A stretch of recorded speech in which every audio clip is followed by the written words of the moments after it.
예수님께서 이 땅에 오셔서 3년간 공생의 사역을 하시면서 백성들에게 또 하나님의 사람들에게 여러 가지 많은 비유로 가르쳐 말씀하셨습니다. 특별히 24장, 마태복음 24장과 25장을 많은 신학자들이 들어서 마태복음에 있는 종말론이다라고 그렇게 얘기를 합니다. 여러분, 요즘 세계 많은 사태들을 보면 여러 가지 참 복잡한 일들이 많이 있잖아요. 러시아와 우크라이나 사태들, 또 이스라엘이나 가자 지구 사태, 또 많은 중동 사태들 이렇게 보면 예수님 오실 때가 되지 않았나라는 그런 생각이 들기도 합니다. 또 날씨도 여러분 보시면 굉장히 기후변화가 상당히 많이 있지 않습니까? 어떤 데 보면 이 기후변화가 참 무섭다 할 정도로 그렇게 상당히 강하게 우리 삶 속에 이렇게 접근해 옵니다. 비가 오면 한 군데로 집중적으로 쏟아져서 산사태가 일어나게 한들지, 또 요즘에 한국에 보니까 무분별하게 물론 개발해서 그러겠지만 갑자기 땅이 꺼지는 이 싱크홀들이 일어나서 사람들을 위협하고 하기도 합니다. 이런 사태들을 보면 참 그렇다, 예수님께서 오실 때가 됐다 라는 생각을 하기도 합니다. 근데 그런 말들이 오래전부터 있었잖아요. 제가 학창시절에 신앙생활 할 때에도 예수님께서 오실 때가 됐다 라는 이야기들을 하기도 했습니다. 이게 그렇게 이야기를 하다 보니까 그러다가 또 말겠지, 또 조용해지겠지, 이렇게 생각들을 합니다. 그러면서 예수님께서 좀 오셔도 좀 더 있다, 더디 오셨으면 좋겠다 라는 그런 생각들을 하기도 하죠. 이왕이면 오실 때 내가 죽고 나면 그때 오셨으면 참 좋겠다, 그런 생각들 안 드세요 여러분?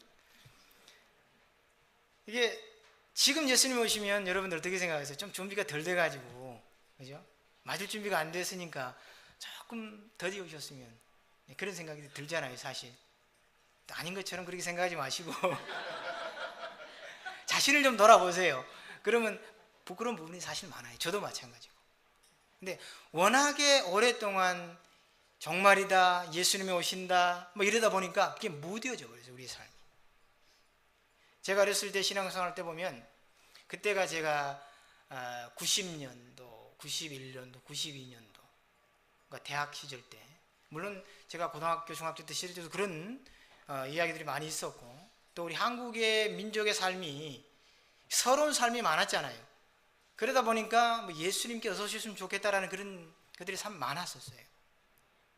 92년도에 예수님께서 오신다 그래가지고 다미성교회니 다른 이단들이 막 우주순처럼 일어나가지고 막 많은 그리스도인들을 유혹하고 그런 때가 있었습니다.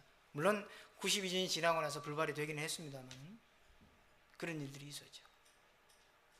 우리가 몸담고 있는 이 기독교, 우리가 예수님을 믿어서 하나님 백성이 되고 하나님의 사람이 되어서 기독교인이 되었습니다. 근데 많은 사람들이 이 기독교를 바라볼 때 우리 시선과 좀 다르게 바라봅니다. 우리 기독교는 어떻게 보면 좀 이기주의적이고 좀 편협적이고 그런 부분이 많아요. 왜냐하면 흑백이 완연하게 구분이 됩니다. 예수를 믿으면 천국 가고, 예수를 믿지 않으면 지옥 가고 그러잖아요. 예수를 믿으면 나중에 천국 가서 편하게 영원히 영생을 누리며 살고, 예수를 믿지 않으면 영원한 형벌에 산다라는 거. 예수 믿는 우리에게는 참 기쁜 일이고 좋은 일인지 모르겠습니다만 예수를 믿지 않는 사람들에게는 그게 어떻게 보면 편협적일 수 있습니다. 오늘 본문에 나와 있는 말씀이 예수님께서 비유하신 말씀 중에 상당히 우리 그리스도인들을 다시금 깨우게 하는 그런 말씀이에요. 오늘 본문에 보면 한 잔치가 있습니다. 물론 요한복음에도 보면 예수님께서 공생을 시작하실 때에 가나의 혼인잔치를 시작을 하면서 그의 공생애를 시작을 하셨지만, 오늘 예수님께서 비유의 말씀을 하신 이 말씀은 똑같은 혼인잔치의 비유로 말씀을 하셨습니다. 오늘 본문에 등장하는 인물이 있는데 열 처녀가 등장을 해요. 이 열 처녀가 등장을 하는데 이 열 처녀를 구분해서 예수님께서 말씀하십니다. 다섯은 슬기롭다, 다섯은 미련하다, 확연하게 구분을 했어요. 물론 마지막에 13절에 이렇게 가보면 또 뭐 12절부터 이렇게 나옵니다만, 거기에 보면 슬기로운 다섯 처녀는 혼인예식에 참여하게 되고 미련한 다섯 처녀는 혼인예식에 참여하지 못했다. 아무리 소리내어 불러도 주인은 내가 너희를 알지 못한다라고 하면서 문을 열어주지 않습니다. 이게 천국이에요. 이게 오늘 본문에서 말씀하시는 하나님께서, 예수님께서 우리에게 말씀하는 천국과 지옥을 말씀하시는 겁니다. 제가 작년 한 해 이제 한국에 가족 없이 혼자 이렇게 근무를 하러 간 적이 있었습니다. 이제 혼자 이렇게 가서 한국에 부모님과 자주 좀 만나고 몇 번 이렇게 하면서 저희 집안에 여러 가지 일들이 많이 있었어요. 많이 있었는데 그 중에 한 가지 큰 일이 뭐가 있었냐면 이제 동생이 결혼하는 그런 문제였어요. 동생이 이제 나이가 많아서 40이 넘어서 결혼을 하게 됐는데, 동생이 이제 좋아하는 여자가 생겨서 집으로 데리고 와서 어머니께 인사를 드렸는데, 어머니가 그 결혼을 반대를 하신 거예요. 또 뭐 모르겠습니다. 워낙에 제 어머니가 이렇게 네거티브 퍼슨이니까 뭐 그런지는 모르겠습니다만 늘 반대하시고, 먼저 보니까 뭐 그러실지도 모르겠습니다. 좌우지간 상황이 그랬어요. 상황이 저 같아도 반대를 하겠다라는 그런 상황이었어요. 근데 어떡합니까? 결혼 부모가 하는 게 아니잖아요. 그죠? 자기들이 좋아서 하면 설사 부모가 싫다고 하더라도 언젠가는 또 찬성을 해야 하는 그런 상황인데, 워낙에 저희 어머니가 완강하시다 보니까 반대를 해오셨어요. 그래서 제가 가서 이제 어머니를 잘 설득해서 이렇게 결혼을 할 수 있도록 그렇게 했었습니다. 결혼이 그렇잖아요. 두 사람 선남 선녀가 이렇게 결혼해서 가정을 꾸려가는 거지만 한국적인 문화에는 그렇지 않잖아요. 내 둘만 하는 게 아니라 뭐예요? 집안 대 집안. 그래서 결혼을 일륜지 대사다 이렇게 그렇게 우리 한국에서 이야기를 하잖아요. 그러니까 결혼이 굉장히 중요한 거예요. 결혼. 저희 어머니가 저희 누님 결혼할 때도 반대를 하셨고, 또 저희 동생 결혼할 때도 반대를 했었습니다만, 제가 저희 누님 결혼할 때 워낙에 어머니가 결혼을 반대를 하셔가지고 저는 반대하는 결혼이면 안 한다라고 했을 정도로 그랬었어요. 그만큼 결혼이 두 사람도 중요하지만 가정과 가정 내에도 중요한 겁니다. 근데 오늘 본문에서 이 결혼을 비유했는데, 결혼이 우리의 삶뿐만 아니라 영원한 삶에 그만큼 중요하다는 거예요. 우리 한국 문화와 또 이스라엘 문화가 많이 달라서 결혼 풍습이 다른데, 제가 이제 토요일 날 교회에서 동생이 결혼을 하게 됐어요. 결혼하는데 이 시간을 묘하게 잡아서 오후 1시로 잡아놨어요. 보통 결혼 그러면 10시나 11시 해서 혼인식 마치고 그리고 하객들 점심 대접하고 이게 보편적이잖아요. 그죠? 근데 묘하게 오후 1시를 잡아가지고 가서 딱 보니까 아래층에 리셉션이 쫙 준비가 되어 있는 거예요. 결혼은 아직 시작도 안 했는데. 알고 보니까 이제 오신 분들이 먼저 식사를 하고 그리고 이제 결혼을 하는 이런, 그러니까 뭐 우왕좌왕하고 그런 걸 잘 겪어보지 못했던 사람들, 저도 물론 결혼식을 많이 참석도 해보고 또 주례도 해보고 해서 결혼이라는 게 어떤 형식으로 흘러간다는 걸 아는데 이게 상식 바뀐 그런 상황이어가지고 많이 당황을 했습니다. 그리고 이제 오신 분들이 자 와서 먼저 식사부터 하시고 결혼 올라오세요 그러니까 막 다들 먹잖아요. 어떤 분들은 1시 예식이다 보니까 10분 전 15분 전 오신 분들 계시고 뭐 또 늦게 오신 분들 계시는데, 다들 들어가서 밥을 먹다 보니까 정작 예식장에는 텅 비어 있는 거예요. 그래서 이제 목사님께서 올라가셔서 딱 찬송을 하기 시작하니까 아 시작하나 보다 하고 그때서 조금씩 들어와서 자리를 채우더라고요. 근데 그때는 이제 들어와서 앉아주는 게 그죠? 감사하고 좋은 거잖아요. 근데 오늘 본문에서 말씀하시는 이 결혼은 그와는 확연히 다릅니다.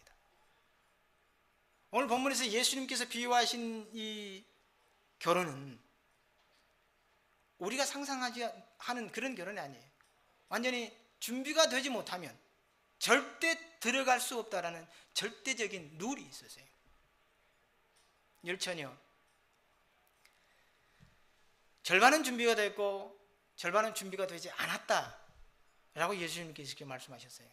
어떻게 보면 이 말씀은 하나님 백성에게 말씀하는 겁니다. 우리 그리스도인들에게. 준비된 그리스도인과 준비되지 않은 그리스도인. 물론 예수를 믿는 백성들은 다 하나님께 가고 천국 간다라고 말씀을 하지만 우리 그리스도인들에게 하나님께서 경종하시는 거예요. 준비된 사람과 준비되지 않은 사람. 사상기 7장에 보면 이제 기드온 300용사에 대한 이야기가 나옵니다. 여러분 잘 아시죠? 이스라엘 백성들이 미디안 족속과 아말렉 족속과 그 외에 중동 지역에 있는 많은 동방 민족들이 이스라엘 백성들을 치기 위해서 몰려들었어요. 연합군을 형성을 해서 이스라엘 백성들을 치려고 합니다. 그들은 이스라엘 백성에 대해서 잘 알아요.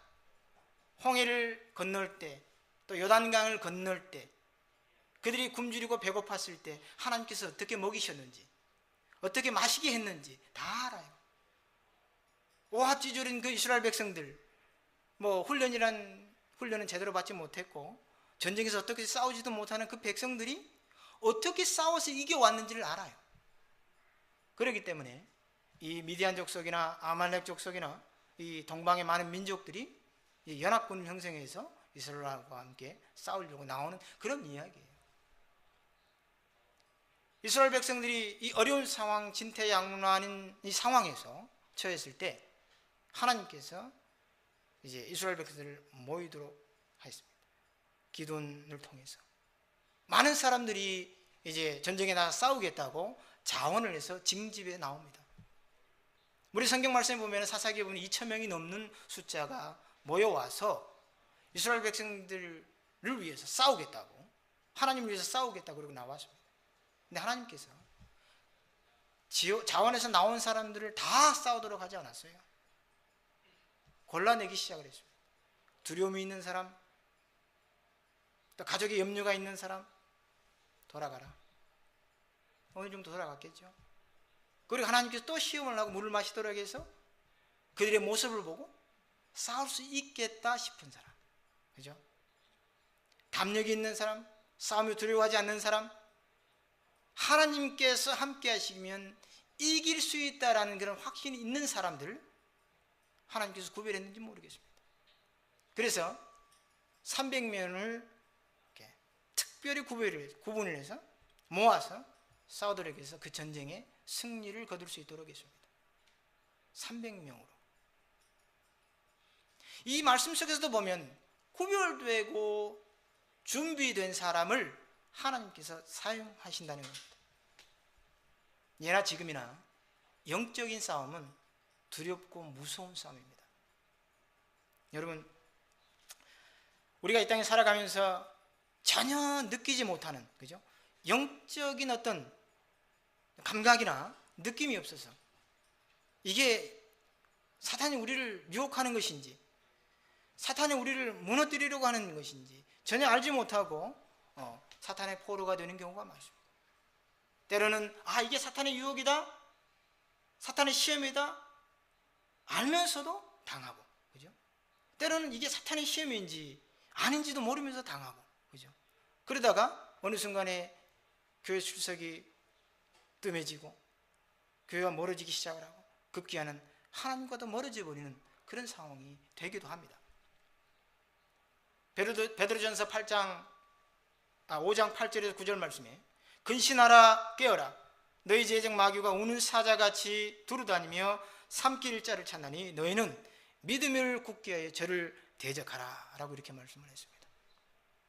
우는 사자, 다시 말하면 이 우는 사자는 배고픈 사자예요. 배고픈 사자.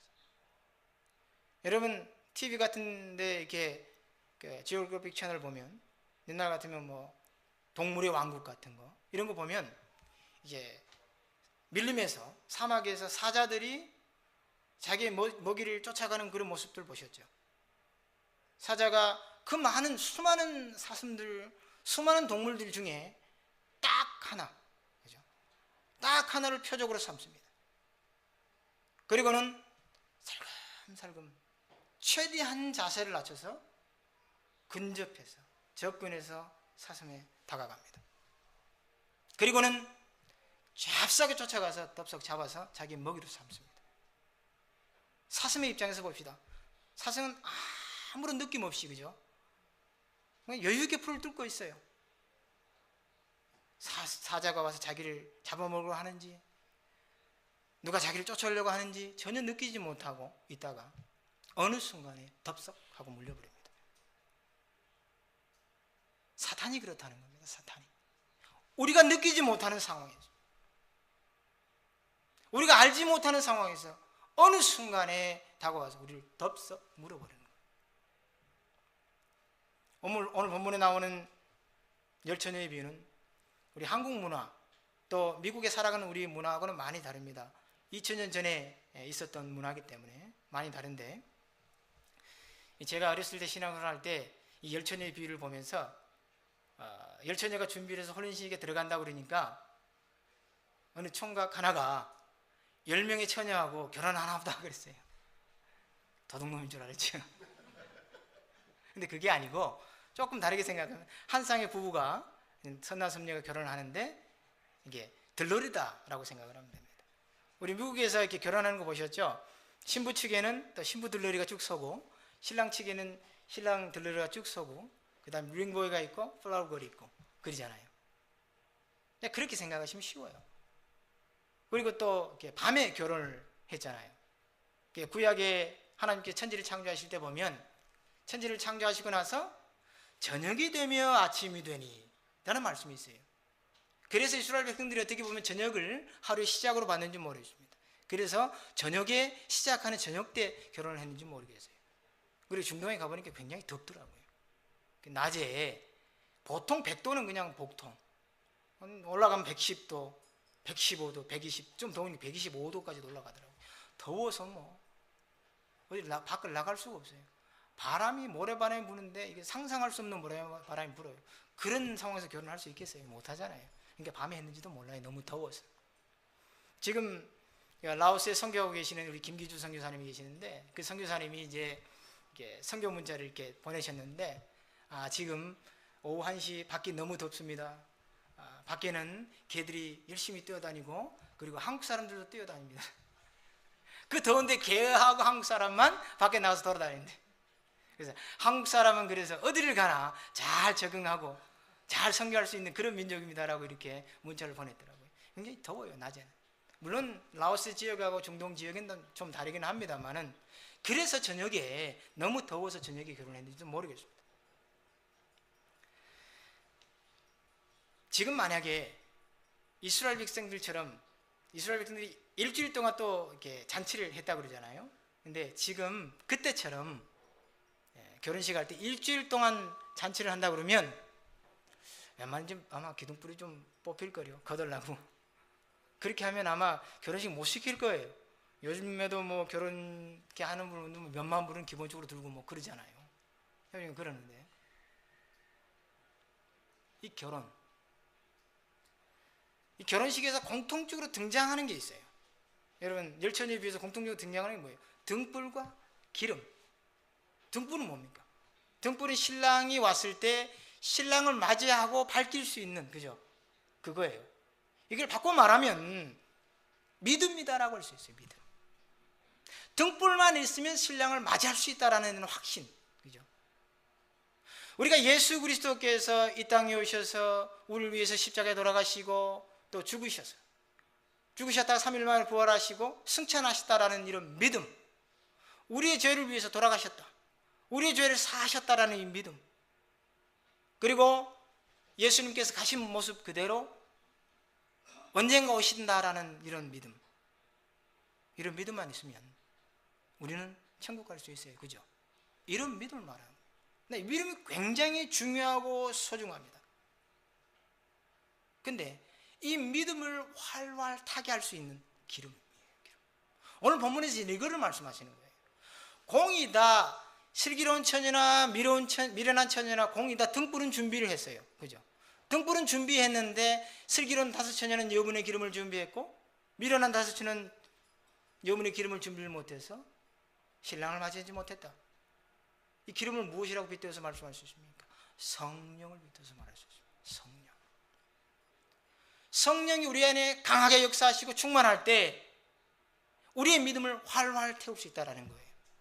바꿔 말하면 이 성령은 영성으로 바꿔 말할 수 있을 것입니다. 한 10여 년 전에 영성훈련, 영성세미나 우리 영성을 살려야 된다라는 말, 그런 것들 많이 들어보셨죠? 영성이 우리는 굉장히 중요합니다. 예배를 전심으로 드리고 기도하는데 포기하지 않냐고, 성경 말씀 열심히 읽고, 그죠? 이웃을 사랑하되, 오늘 여러분들이 십계명 외운 것처럼 내 이웃을 내 몸과 같이 사랑하고, 그죠? 이웃을 위해서는 내가 가진 것 조금 있는 것, 이것도 포기할 줄 아는 그런 믿음, 그죠? 그런 우리의 신앙의 송아리, 우리의 믿음을 활활 태울 수 있는 그런 성령이라는 겁니다. 영성이 살아야 된다고 그래서 열심히 1년에 한 번씩 기도원에 들어가서 기도해야 되고, 골방에 들어가서 성경 읽으면서 열심히 기도해서 영성을 살려야 되고, 또 눈물 콧물 흘리면서 기도하면서 우리 영성을 깨워야 된다. 아니요, 그런 건 말고요. 물론 그런 것도 우리 신앙생활에는 절실히 필요합니다. 그렇지만 더 중요한 건 뭐냐, 우리의 매일매일의 삶이 더 중요하고 소중하다는 것입니다.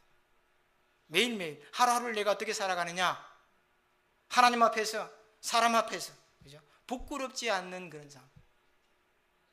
하나님이 나를 향해서 내가 너를 인정한다. 이웃들이 나를 보고, 야, 너는 정말 예수 믿는 사람이다. 모양만 그리스도인이 아닌 정말 살아있는 그리스도인. 교회에 나왔을 때면 집사님이 아니고, 교회에 나왔을 때면 장로님이 아니고, 밖에서도 집사님이고 장로님일 수 있는 그런 그리스도인. 그게 영성이 살아있는 그리스도인입니다. 교회에서 다르고 밖에서 다르고, 예수 믿는 사람 모였을 때 다르고, 믿지 않는 사람과 같이 있을 때 다른 그런 그리스도인이 아니라 언제나 그리스도인으로 동일한 믿음을 키워갈 수 있는 그런 그리스도인. 그게 진정히 살아있는 그리스도인이라고 믿습니다. 성령을 충만해야 된다고 그래서 오늘 교단에서 말씀한 것처럼 방을 받아서 성령 그거 말고요. 성령의 역사는 각기 다르게 나타납니다. 어떤 사람은 불과 같은 성령의 역사가 일어나고, 어떤 사람에게는 바람과 같은 조용한 성령의 역사가 일어나고, 어떤 사람에게는 뜨거운, 어딘가 모르게 내가 하나님 앞에 가서 예배드리면 내 마음이 뜨거워지고 기쁨이 일어나고, 이러한 성령의 역사. 성령의 역사는 각기 다르게 일어납니다. 요한복음 3장이나 사도행전 2장이나 고린도서 12장에 그 외의 구약 성경들에 보면 성령의 역사는 각기 사람마다 다르게 나타나고 역사하고 편육으로 일어나기도 합니다. 물론 예수님께서 부활승천하시고 이제 이후에 성령이 올 때 마가의 다락방에서 성령의 역사가 불의 혀와 같이 일어났던 그런 때도 있었습니다. 열처녀 중 5처녀는 분명히 등불을 준비하고 여운의 기름을 준비했다고 했습니다. 미련한 5처녀는 등불을 준비하되 여분의 기름을 준비 못했다고 했습니다. 여러분, 이 말씀 그냥 우리가 듣고 넘어갈 그런 말씀이 아닙니다. 굉장히 무서운 말이에요. 준비한 처녀는 들어가고 준비하지 못한 처녀는 들어가지 못했다. 문이 닫혀버렸다는 거예요. 아무리 외치고 열어달라고 해도 내가 너희를 모른다. 이게 천국입니다. 천국. 이게 천국이에요. 예수님께서 오실 때 어떤 모습으로 오신다고 그랬습니까? 예수님께서 이 땅에 오실 때 가신 모습 그대로 천사의 나팔 소리와 함께 오신다고 그랬습니다. 오늘 본문에서도 이제 신랑이로다 하니까 자고 있던 처녀들이 똑같이 일어났잖아요. 그죠? 똑같이 등불 준비하고 똑같이 기다리다가 신랑이 좀 늦게 오니까 잤어요. 다 피곤하니까. 슬기로운 5처녀도 자고 미련한 5처녀도 잤어요. 공이 똑같이 잤어요. 사람이 살아가다 보면 때로는 지치기도 하고 시험 들기도 하고 또 어려움 겪어서 또 신앙이 약해지기도 합니다. 때로는 교회도 못 나올 수도 있고 모임에 못 나갈 수도 있고, 그렇지만 중요한 거는 준비되었느냐 준비되지 않았느냐는 거예요. 똑같이 예수 그리스도를 믿는 믿음이 있어요. 근데 내 안에 성령이 충만해 있느냐 있지 않느냐, 내가 기름을 준비했느냐 준비하지 않았느냐, 그게 우리의 최후를 결정한다는 겁니다. 오늘 본문 1절 말씀에 천국은 마치 등을 들고 신랑을 맞이하는 열처녀와 같다. 그리고 마지막 13절에 그런즉 깨어 있으라. 너희는 그날과 그 시를 알지 못하느니라.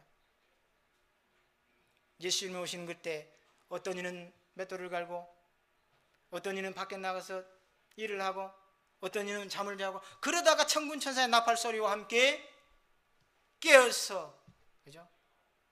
인지를 하고, 아, 예수님이 오시는구나. 그럴 때 여러분 기쁨으로 주님을 맞을 수 있는 그런 믿음의 사람이 되어야 될 것입니다. 여러분들 자녀들 키워보시죠. 제가 아들 둘이 있는데요, 아들 둘이 성격이 너무 확연하게 다릅니다. 큰 녀석은 말이 없고 둘째 녀석은 말이 많고, 큰 녀석은 준비를 아주 철저하게 계획적으로 착착착 준비를 해나가고, 둘째는 또 그렇지 않아요. 그냥 대충.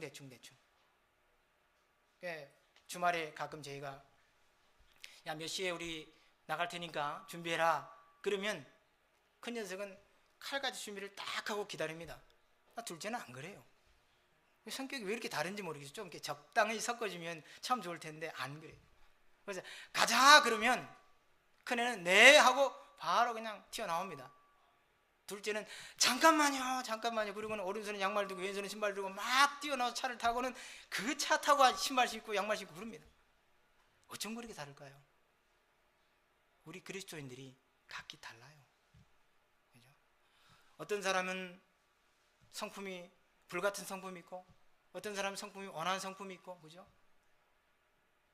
어떤 사람은 믿음 생활에 철저한 사람이 있고, 어떤 사람은 믿음 생활하는데 좀 적당히 하는 사람이 있고, 그리스도인의 모임하면 이렇게 각기 다양한 모임입니다. 근데 중요한 거는 뭐냐? 준비된 사람이어야 된다는 거예요. 그리스도 안에서 준비되어야 되는 사람. 성경 속에서 예수님은 신랑이다라고 비유를 했습니다. 우리 그리스도인들을 신부다라고 비유를 했습니다. 신랑 되신 예수께서 오실 때 신부된 우리가 기쁘게 맞이할 수 있는, 그죠? 아, 이왕이면 좀 더 있다 오시지. 좀만 더 있다 오시면 안 될까요? 내가 준비 좀 되고 나면 오시면 안 될까요? 아니면 내가 죽고 난 다음에, 내가 죽으면 천국 가니까 뭐 그때야 뭐 예수님께서 이때 가든 저때 가든 나는 천국에 있으니까 상관없으니까. 지금이라도 예수님께서 오시면 기쁨으로 예하고 답할 수 있는, 그죠? 기쁨으로 맞이할 수 있는 준비된 그리스도인들 되시기를 예수님 이름으로 축원합니다.